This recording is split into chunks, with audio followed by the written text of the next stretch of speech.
అమ్మ అమ్మ ఎవరికైనా అమ్మే. ఒక అమ్మకు అన్యాయం చేసి ఇంకో అమ్మకు న్యాయం చేయాలి అనుకుంటే ఎలా?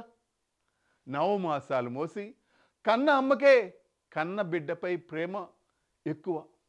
అలాంటిది ఆ బిడ్డను ఆ అమ్మ నుంచి వేరు చేయాలని చూస్తే ఎలా? అదే జరిగింది. శభాష్ police department, salute to you.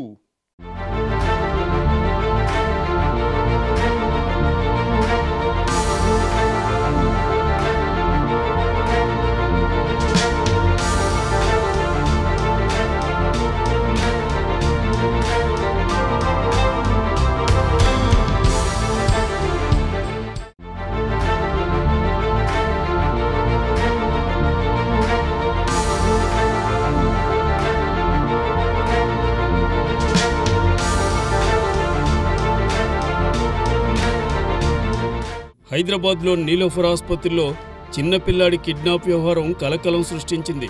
మగపిల్లవాడు కావాలనే కోరికతో ఓ మహిళ నెల రోజుల చిన్నారిని అపహరించింది. బాలుడి కిడ్నాప్ విషయాన్ని గుర్తించిన తల్లిదండ్రులు పోలీసులకు సమాచారం అందించారు. కిడ్నాప్ వ్యవహారం తెలిసిన వెంటనే ఆసుపత్రి పరిసరాల్లో భయోందోళనలు నెలకొన్నాయి. ఈ విషయంపై సమాచారం అందిన వెంటనే స్పందించిన పోలీసులు 5 గంటల వ్యవధిలోనే బాలుడిని తల్లిదండ్రుల చెంతకు చేర్చారు.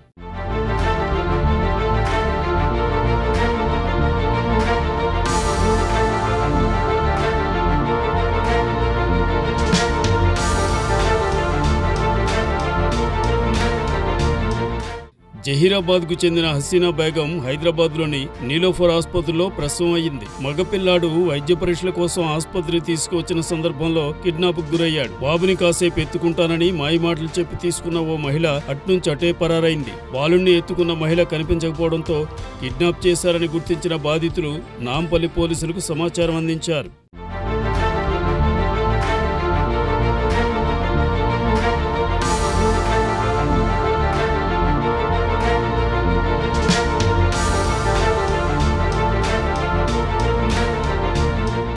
చిన్నారి బాలుడి కిడ్నాప్ వ్యవహారాన్ని సీరియస్ గా తీసుకున్న పోలీసులు వేగంగా స్పందించారు. ఆసుపత్రితో పాటు పరిసర ప్రాంతాల్లోని సీసీటీవీ కెమెరాలను పరిశీలించారు. పోలీసులు బృందాలుగా ఏర్పడి కిడ్నాప్ అయిన బాలుడి కోసం ముమ్మరంగా దర్యాప్తు చేపట్టారు. ఈ క్రమంలోనే నీలోఫర్ ఆసుపత్రి నుంచి బురాఖా ధరించిన ఓ మహిళ కిడ్నాప్ చేసిన బాలుడితో పాటుగా ఆటోలో ఎక్కినట్టుగా సీసీటీవీ ఫుటేజ్ లో గుర్తించారు. కిడ్నాప్ చేసిన మహిళ జవహర్లాల్ నెహ్రూ ఆర్కిటెక్చర్ యూనివర్సిటీ దగ్గర దిగినట్లు గుర్తించారు.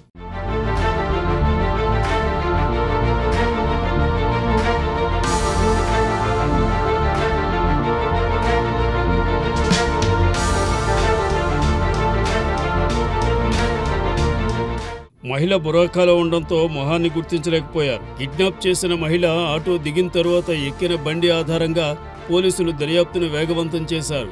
స్కూటీ నెంబర్ ప్లేట్ ఆధారంగా వాహనదారుడి వివరాలు సేకరించిన పోలీసులు అది ఎటు వెళుతుందోనని ట్రాక్ చేశారు. ఆ వాహనం కర్నూలు వైపుగా వెళుతున్నట్టు గుర్తించిన పోలీసులు గద్వాల్ పోలీసుల సహకారంతో ఒన్నూరు టోల్ ప్లాజా వద్ద వాహనాన్ని గుర్తించి అదుపులోకి తీసుకున్నారు. వాహనంపై వెళ్తున్న మహిళను మరో వ్యక్తిని అరెస్ట్ చేసి కిడ్నాప్ అయిన బాలుడిని కాపాడారు.